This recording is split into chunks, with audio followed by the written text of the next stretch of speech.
सभी को सादर नमस्कार, सुप्रभात, गुड मॉर्निंग और मकर संक्रांति की हार्दिक शुभकामनाएं। आज मकर संक्रांति है और मकर संक्रांति के इस पावन अवसर पर आपको लिए चलते हैं तालेश्वर धाम। पिथौरागढ़ ज़िले के झूलाघाट कस्बे से 5 किलोमीटर की दूरी पर स्थित है तालेश्वर धाम। तालेश्वर धाम झूलाघाट से जौलजीबी को जाने वाले पैदल रास्ते पर नेपाल से आने वाली चमलिया और काली नदी के संगम पर स्थित है। पिछले दशक तक तालेश्वर धाम तक पैदल ही मार्ग था, लोग पैदल ही जाते थे, लेकिन अब यहाँ मंदिर तक सड़क जाती है। पेड़ों की सघन छाया से घिरे तालेश्वर धाम की स्थानीय मान्यता बहुत है।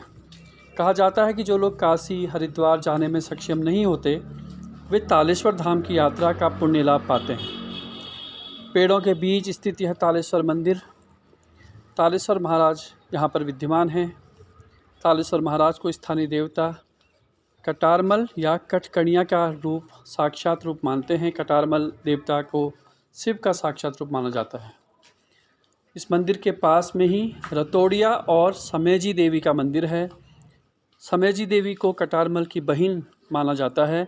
वहीं रतोड़िया जो हैं वो कटारमल का देवता का देव प्रहरी माने जाते हैं।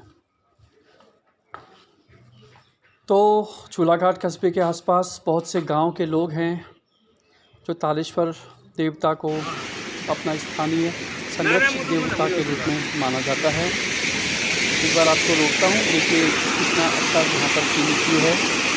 झरना, प्राकृतिक झरना,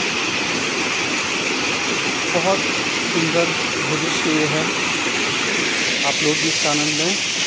तालेश्वर मंदिर में भटेड़ी गांव के लोग पुजारी का कार्य करते हैं। यहाँ लोग हवन करते हैं, यज्ञोपवीत संस्कार करते हैं। पूर्णिमा, संक्रांति आदि अवसरों पर स्थानीय लोग यहाँ आकर पूजा भी करते हैं। तालेश्वर नाम के इस मंदिर के समीप ताल होने के कारण इसका नाम तालेश्वर पड़ा। वर्तमान में तालेश्वर में लघु जल विद्युत परियोजना भी है।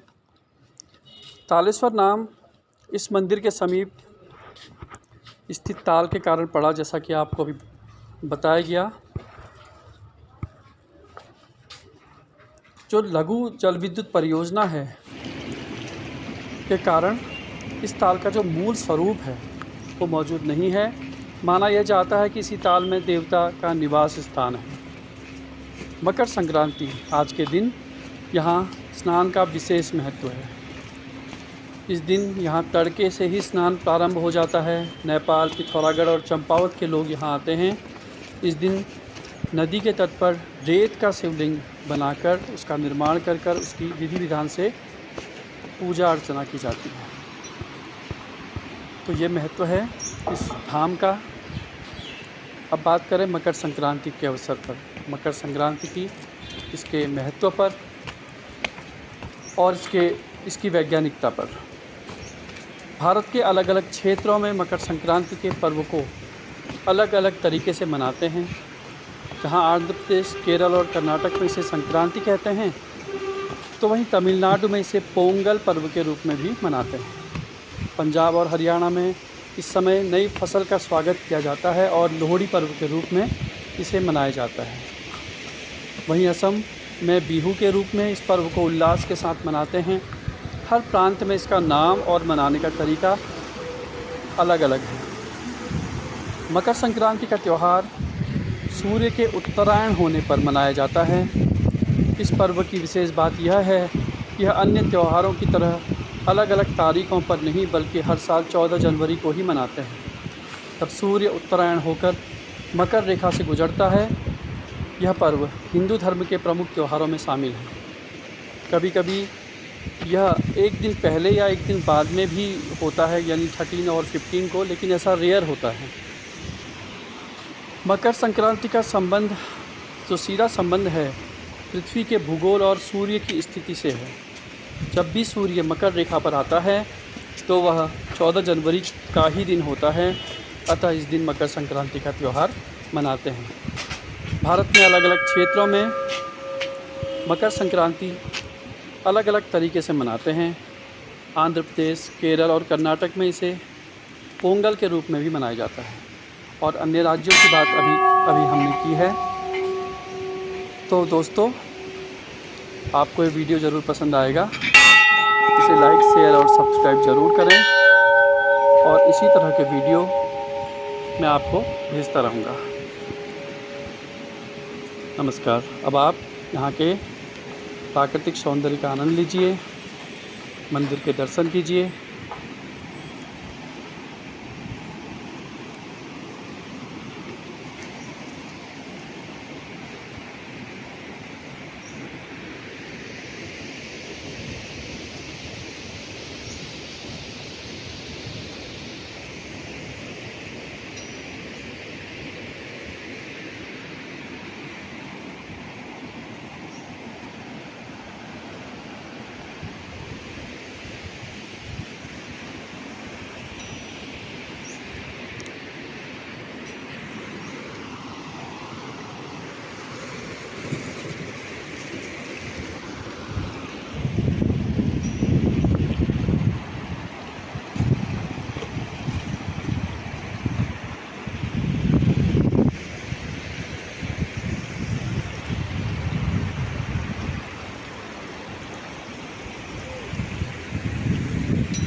जय भगवती माई कल्याण कर।